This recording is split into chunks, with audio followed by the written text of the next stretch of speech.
as funções do Espírito. As funções do Espírito. A gente aprendeu que a gente precisa de identificar corpo, alma e espírito. E aprendeu também que nós somos corpo, alma e espírito. O corpo é a parte que tem contato com o mundo físico, com a matéria. A alma, eu gosto de dizer que é onde a gente tem contato com a gente mesmo, comigo mesmo, com as emoções, com a mente, né? Com a vontade, as minhas vontades. Isso é tudo alma, tudo carne, tudo alma. E o espírito, que é onde eu tenho contato com Deus. É só em espírito que a gente pode ter contato com Deus. E agora nós vamos fazer a aula 2, funções do espírito. Funções do espírito. A alma é o eu, o centro da personalidade. E é interessante, a alma é o que nos permite ter contato conosco mesmo. Conosco mesmo.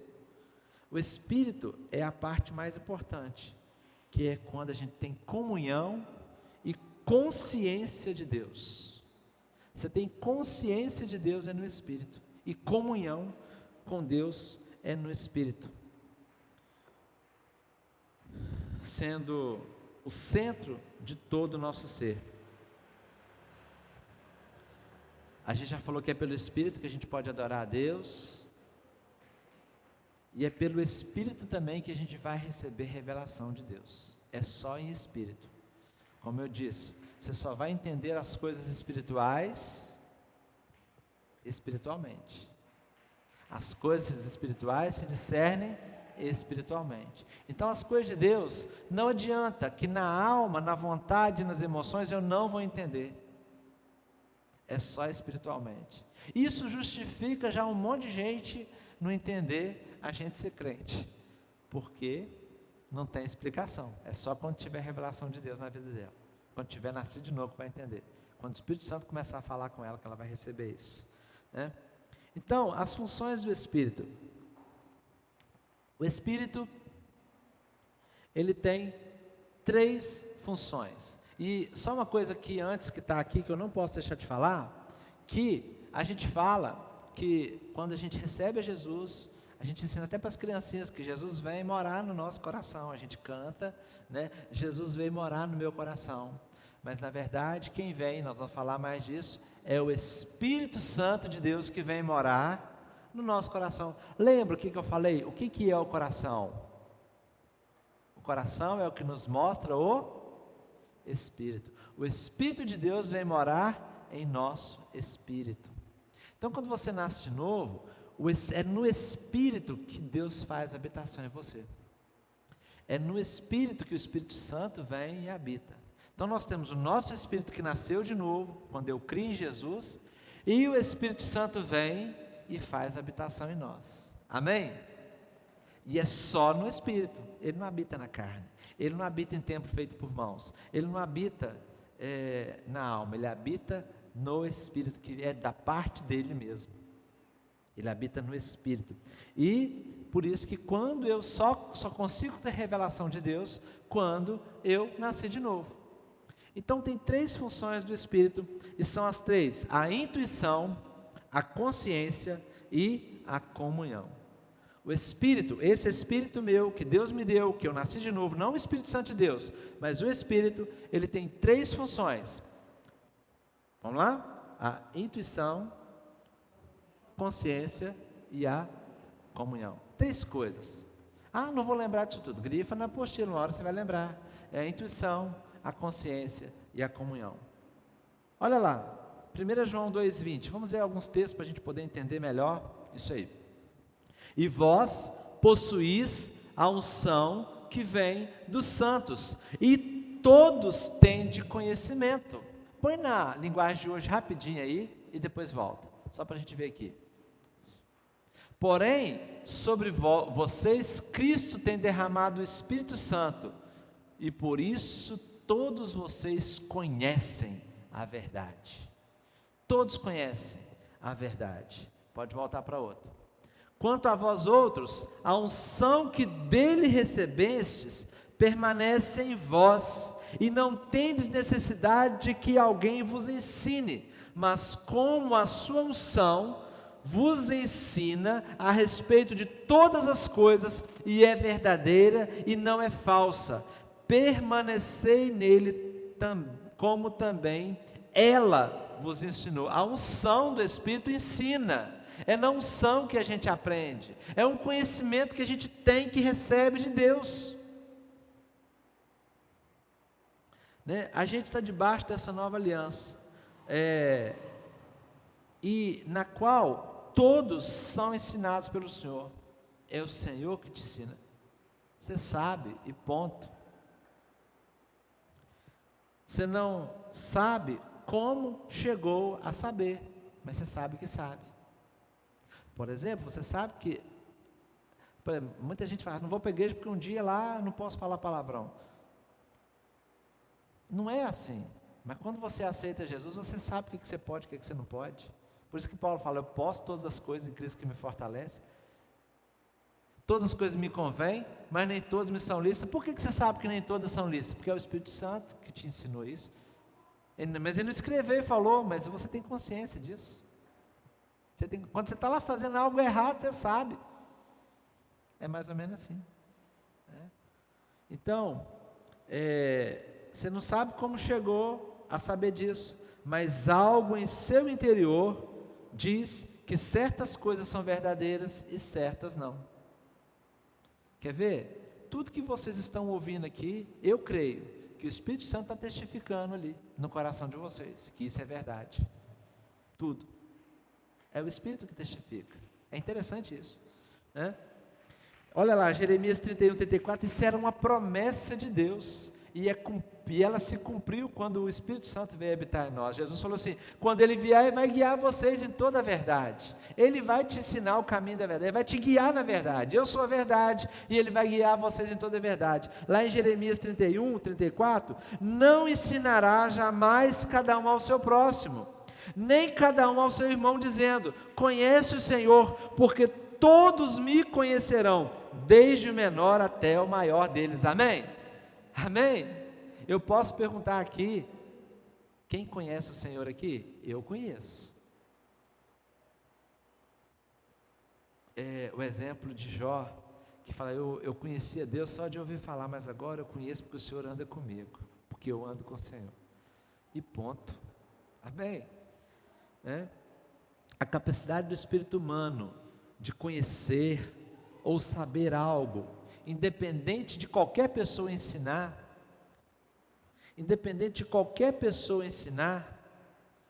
chama-se intuição. Você conhece ou sabe de alguma coisa, independente de ninguém te ensinar. Isso é uma capacidade do espírito humano. É uma capacidade. Você conhece ou sabe alguma coisa sem ninguém te ensinar. Isso é a intuição do Espírito. 2 Coríntios 2,14. Olha o que está lá.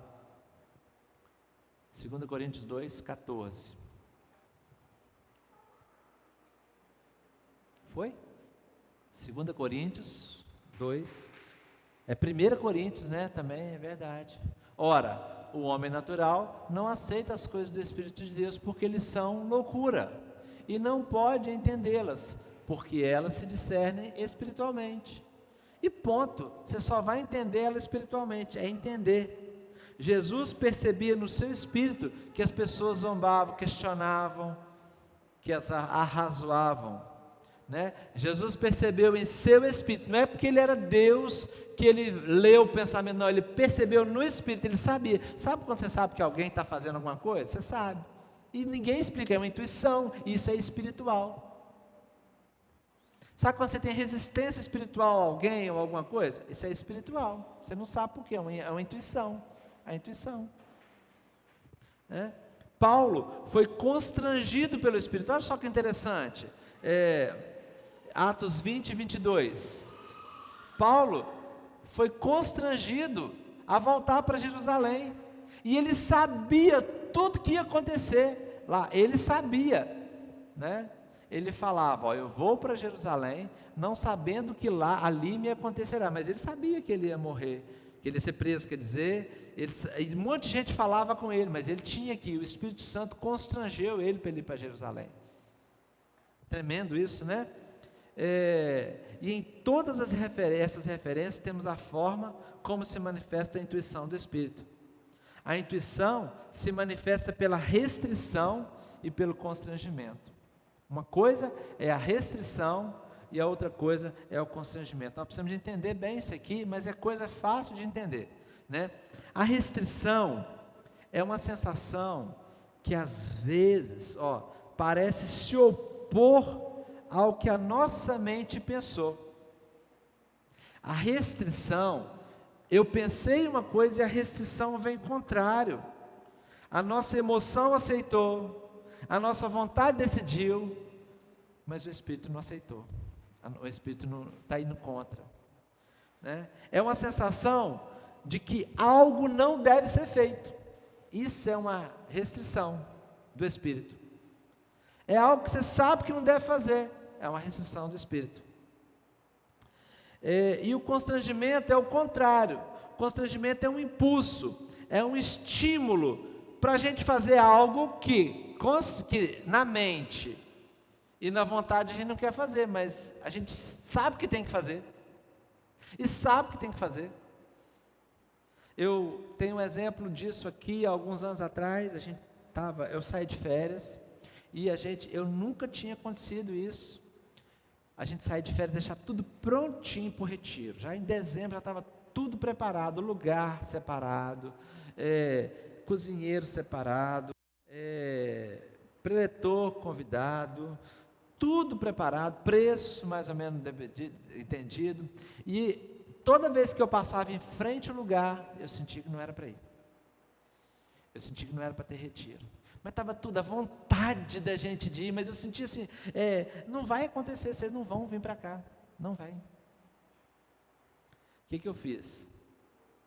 Alguns dias antes do retiro, eu convoquei a equipe, a liderança da igreja, alguns sabem disso, estavam lá em casa no dia, eu falei assim, eu sinto que não é para a gente fazer. Me pergunta por quê? Eu não sei, eu sei que Deus está falando que não é para fazer. Não é para ter o retiro. Estava todo mundo com aquela expectativa para ir, preparado, ninguém entendeu nada.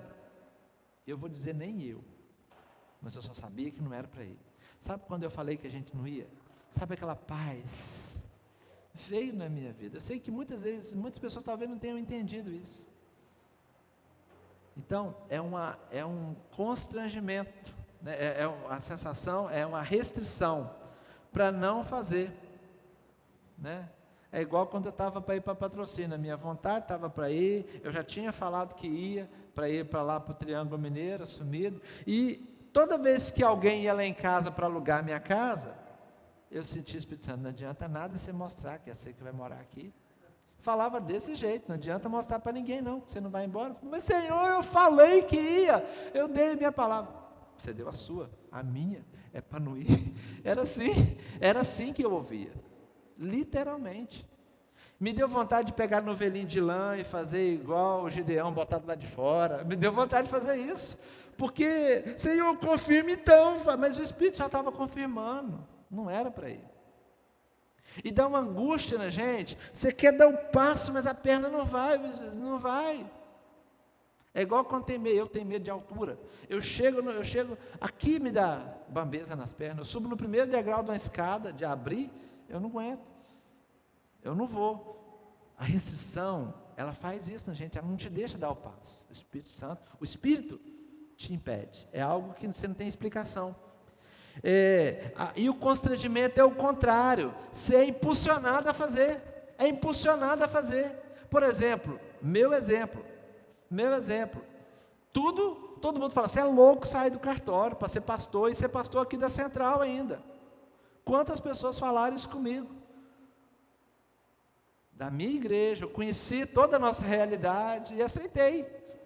Fiquei 1 ano lá, e depois larguei o meu salário lá. Graças a Deus, Deus supriu a gente em tempo integral aqui, mas era interessante, porque era algo que eu sabia que tinha que fazer, mas a vontade, a emoção, assim, racional, pensando, é loucura, mas a Eliana sabia, É um negócio que não tem. E a gente foi, assim, a gente foi movido por Deus. É um impulso para a gente estar no centro da vontade dele. Quem já sentiu alguma coisa assim na sua vida? Você já sentiu algo assim? É algo, é uma função do Espírito na sua vida. É a intuição. E ela funciona no constrangimento ou no impulso, na restrição. Há uma diferença entre o conhecer e o entender. Conhecemos alguma coisa através do Espírito. Através da intuição do Espírito, a gente conhece, a gente nem sabe porquê, mas a gente conhece. Agora, e a nossa mente, então, é iluminada para entender. Eu conheço, e é aí que a minha mente recebe uma luz e vem a entender, para traduzir o que a intuição conheceu. Na intuição do Espírito, percebemos a persuasão do Espírito Santo. E na mente, entendemos a orientação. Na intuição, a gente percebe que o Espírito Santo está persuadindo, está te mostrando, está te impulsionando, ou está te restringindo. E aí na mente, a gente percebe que Deus está orientando, que é o Espírito Santo que está falando ali, que está orientando. Tremendo isso, né? Então, vão aprendendo como que o Espírito Santo fala com a gente, como que isso é um princípio de revelação. O conhecimento da intuição é chamado na Bíblia de revelação, que é o desvendar pelo Espírito. É a revelação de Deus para nós, é a revelação do Espírito, né? Esse tipo de conhecimento é muito mais profundo do que o conhecimento da mente. A unção do Senhor nos ensina a respeito de todas as coisas, pelo Espírito de revelação e de conhecimento. Primeira coisa, que é função do Espírito, é a intuição, que é o quê? Restrição ou constrangimento. A segunda função do Espírito é consciência. É consciência. Consciência é a capacidade de discernir entre o certo e o errado. Não de acordo com a mente. Porque com a mente você descreve o que é certo por causa disso ou daquilo, né? Mas, segundo a sensação do Espírito, você sabe o que é certo ou você sabe o que é errado. E ponto. Você tem consciência do que é certo e o que é errado. E pronto. Romanos 9:1 diz assim: digo a verdade em Cristo e não minto, testemunho comigo, no Espírito Santo, na minha própria consciência, a consciência do Espírito, ele sabe, e ponto, não tem nem justificativa, eu sei, não preciso explicar nada, eu sei, tem consciência disso, né? Enquanto Paulo, tem consciência, quer dizer, enquanto Paulo esperava os irmãos em Atenas, o seu espírito se revoltava pela idolatria dominante na cidade. Testificar, confirmar, recusar são manifestações da consciência. Olha, o testificar do Espírito é aquilo que eu vejo e percebo nos irmãos. Aqui quando a gente fala algo que está testificando o coração, você testifica, eu falo e o Espírito Santo testifica aí. Isso é testificar, e não é eu não sou eu. Persuasão, insistir, motivar, é do Espírito, né? Confirmar, recusar, é do Espírito, é tudo do Espírito, é função do Espírito. Em 1 Coríntios 5:3, Paulo diz que seu Espírito julgou uma pessoa pecaminosa, né? O julgamento da consciência não é segundo o conhecimento, né? Lá no Éden tem o caminho da árvore da vida e o da árvore do conhecimento do bem e do mal, né? A gente é exortado na Bíblia, né, a andar, né, segundo o conhecimento de Deus, segundo a vontade de Deus, a consciência, né? Nós precisamos ser guiados pelo Espírito. A mente faz ponderações sobre o certo e errado, mas a consciência não pondera. A Eva andou pela mente. É bom, é gostoso de comer, é bonita para os olhos, vai fazer eu ficar igual a Deus. Comeu, andou pela mente, mas tinha consciência de que estava errando, porque na hora que Deus chamou, os dois foram lá e escondeu no meio do mato, e pegaram um bocadinho de mato lá. Se estivesse mais perto, até pegava aquela folha ali para poder fingir que era eles. tinham consciência que fizeram errado, mas escolheram pensando e tomaram uma decisão, não guiada pelo Espírito, mas guiado pelas vontades,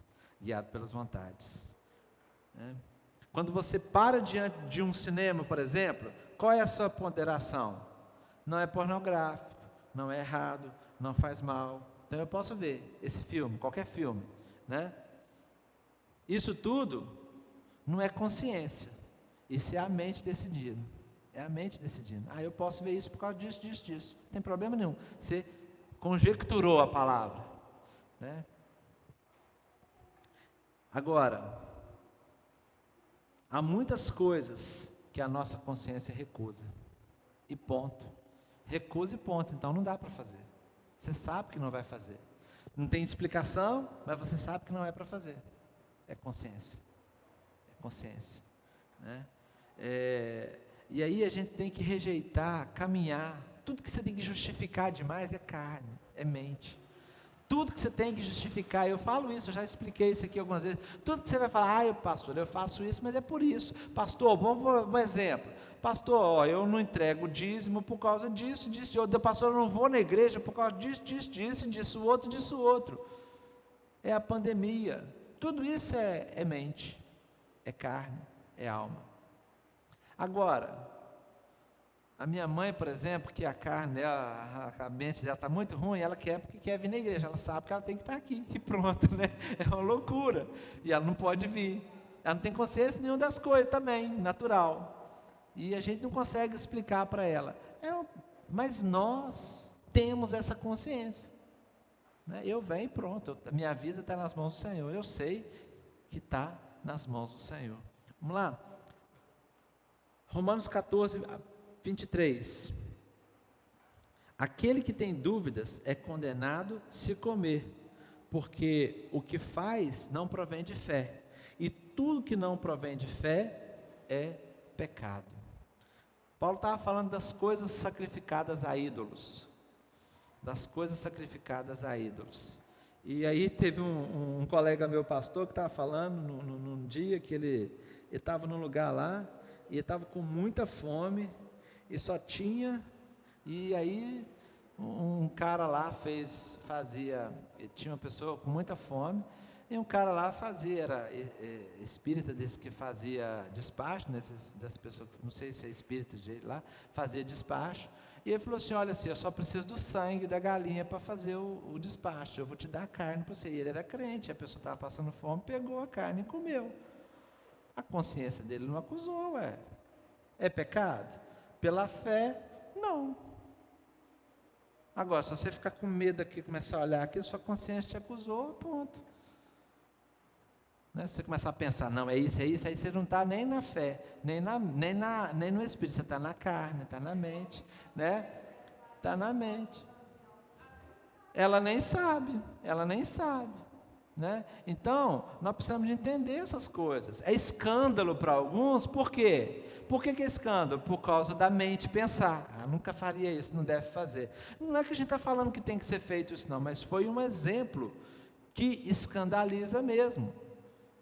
Davi estava lá, passando fome, ele e os soldados dele, os homens que estavam com ele, o que ele fez? Tem comida aí? Ele falou, só tem os pães da presença, esses pães só sacerdote que pode comer, me dá aqui que eu vou comer e vou dar para o meu soldado tudo,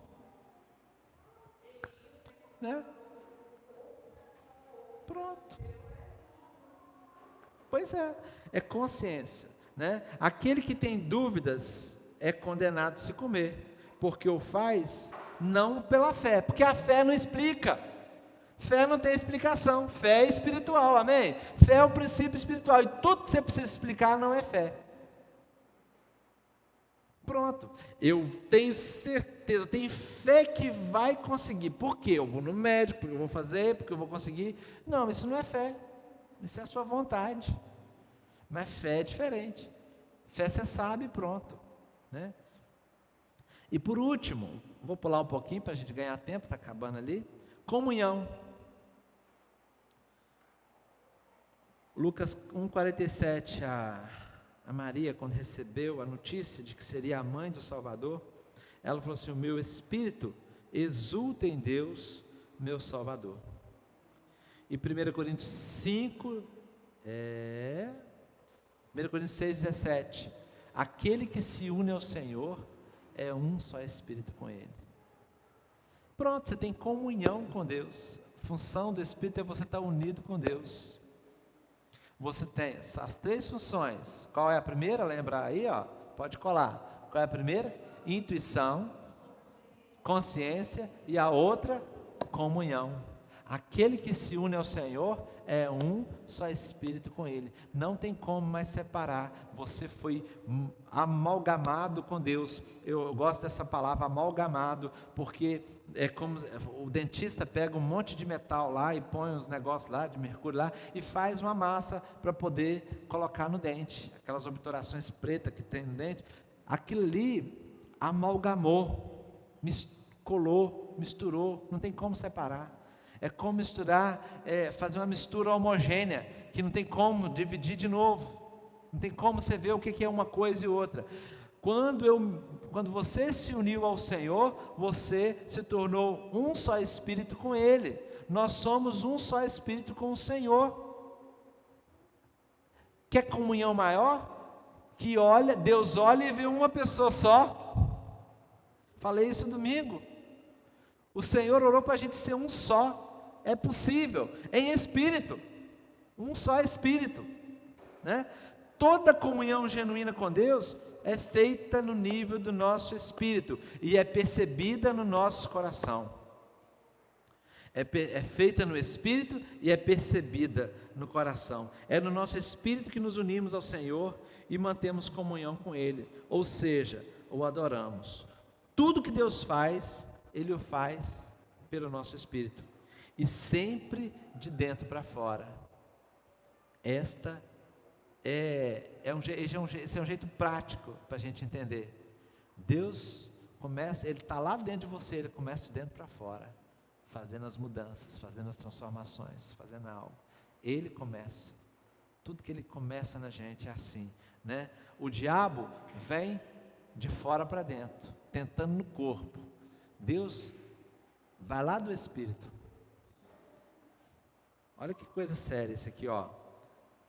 Tudo que Deus faz, Ele faz a partir do nosso espírito. Não é pelo espírito que a gente tem comunhão com Deus? E é de dentro para fora. Isso é fácil de você entender, e é bem perceptível, e é prático de você saber que é de Deus, né? O que vem de Deus e o que vem do diabo. O que vem de Deus vem lá de dentro do seu espírito para fora. Agora, o que vem do diabo começa a agir pelo corpo. Você vai ter vontade de uma coisa, vai te incomodar aqui, vai dar cãibra na língua, vai dar vontade de olhar, de fazer, de comer. Vai ser de fora para dentro, tentando atingir aonde? A nossa alma. Tentando atingir a nossa alma. E de fora para dentro, né? Enquanto Deus age de dentro para fora, né? Então, fica aqui um conselho: não procure exercitar a sua mente, exercite o espírito, porque aí você vai receber muito mais de Deus. Exercitando a mente, você vai estar exercitando a carne, suas vontades, suas emoções. Agora, exercitando o espírito, você vai receber. A nossa mente não pode adorar a Deus, é só em espírito e em verdade. Nossa mente até pode adorar, claro, orar e adorar a Deus, mas é uma adoração que ela precisa do Espírito também para adorar. Como eu posso então exercitar o Espírito? A gente vai falar isso para terminar. Jesus disse que o Espírito está pronto, então você não tem como aperfeiçoar seu Espírito, você não tem que mudar ele nem nada, você recebeu um Espírito prontinho, tá? Mateus 26, 41. Mateus 26, 41 fala assim, ó: vigiai e orai, para que não entreis em tentação. O espírito, na verdade, está pronto, mas a carne é fraca, né? Então, a obra de Deus no nosso espírito está pronta. Fala assim: o meu espírito está pronto. Tem dúvida disso? Não tenha, é a palavra que está dizendo, você recebeu um espírito novo, um novo espírito, você é filho, ninguém muda essa natureza desse espírito seu mais, amém? Amém? Você nasceu de novo, né? E é uma lâmpada que acendeu, e pronto, acendeu, uma lâmpada acende. Tem algumas lâmpadas antigamente que acendia, tinha aquela televisão de tubo que acendia, demorava para ficar pronto. A gente podia fazer um café que a televisão não ligava, né? Demorava uns 10 minutos para abrir o quadro, né? Tinha que ficar esquentando. Não, você recebeu um espírito pronto, amém? Completo, perfeito, veio de Deus, novo, né? Só que tem um detalhe, né? O espírito precisa ser aperfeiçoado. A grande diferença, por exemplo, está aqui a Elisa e a Raíssa, nasceram perfeitas. Perfeitas, não nasceu? Perfeitas, perfeitas. Mas a cada dia elas estão aprendendo alguma coisa, exercitando, estão sendo o quê? Aperfeiçoadas. Ela tinha perninhas, mãos, olhos, ouvido, boca, mas ela não falava. A boca foi aperfeiçoada, ela começou a falar. Ela não caminhava, agora elas caminham. Daqui a pouco elas vão estar adultas, né? Entendeu? Estão se aperfeiçoando. Uma criança vai crescendo, aperfeiçoando. Acabou de nascer, completinha, né? Mais perfeita, mas pode ficar melhor. Vai aperfeiçoar. Então o seu espírito é perfeito, exercite ele e ele vai se aperfeiçoar. Ele vai se aperfeiçoar. E aí o versículo diz isso: nós somos regenerados, nascemos de Deus, Ele habita em nós. Agora a gente pode exercitar o espírito. Quando? Quando nos separamos aquilo que é da alma e aquilo que é do espírito. Quando a gente aprende a separar o que é da alma e do espírito, né? Tem várias formas de você fazer isso, várias formas. Por meio do quebrantamento, quando você se quebranta, né? E é interessante esse quebrantamento, né? A maneira como Deus nos leva a perceber o nosso próprio espírito tem 3 caminhos. Primeiro, entender que a alma esconde e encobre o espírito, assim como os ossos encobrem a medula fica dentro do osso, lá no oco dos ossos, né? Quando você pega uma coxa de galinha, quando a gente é criança, a gente morde e fica chupando aquele caldinho que tinha, galinha caipira. Quem já fez isso, né? É gostoso, né? Quando a galinha é caipira de verdade, feita de... Essas novas agora dá até nervoso de fazer isso, ninguém faz isso, né? Mas ficava chupando aquele caldinho toda a vida, né? A medula está lá dentro, o espírito está, a alma reveste o espírito está lá dentro, a alma reveste ele, né? Se a gente quiser ver a medula, tem que quebrar o osso, não é? É igual um ovo, está tudo lá dentro. Se a gente quiser ver o que tem lá dentro, a gente tem que quebrar a casca do ovo, né? Então tem que ter um quebrantamento, né? E aí, quando a gente se quebranta, a casca precisa ser quebrada, a alma precisa ser quebrada. Eu preciso que dê um quebrantamento na alma, para eu poder perceber o espírito. Outra forma, como eu posso exercitar o espírito? Pela palavra de Deus, lá em Hebreus 4:12, porque a palavra de Deus é viva e eficaz e mais cortante que qualquer espada de 2 gumes, e penetra ao ponto de dividir alma e espírito. Então é a palavra de Deus, leia a palavra, estude a palavra. Por isso que a nossa igreja é uma igreja que fala para ler a Bíblia.